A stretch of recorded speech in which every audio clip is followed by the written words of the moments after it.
All right, so in this video, I want to briefly explain Skills Lab number 2.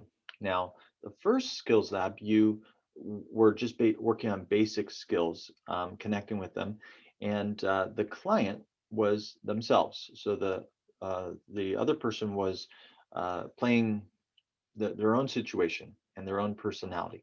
This one, the client has a little bit of a task because there's going to be a little bit of acting involved. So they're not themselves. And so there's actually two options.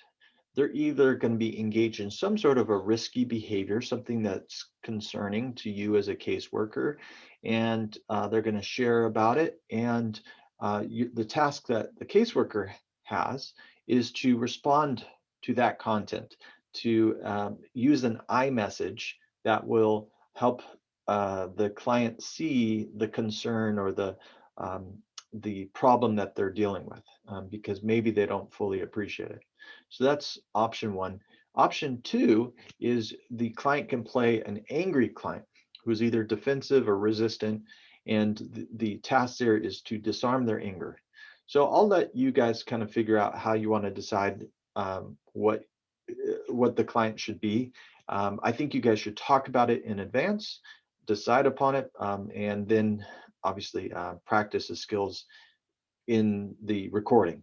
So again, this is going to be in this case, it's a 7 to 12 minute recording.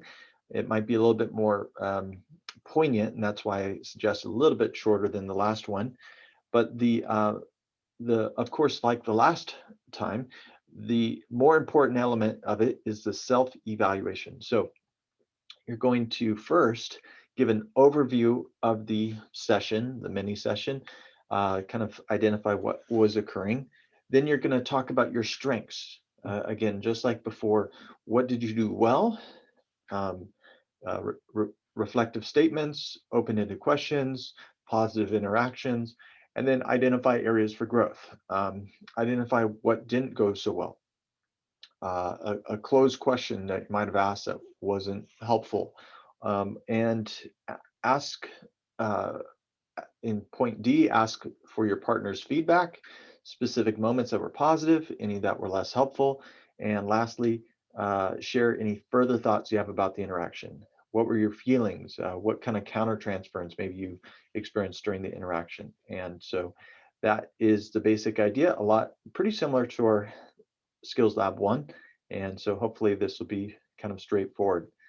So good luck with this. It's a little bit more intense. The video might be kind of interesting to watch. And so I wish you the best. Okay, good luck.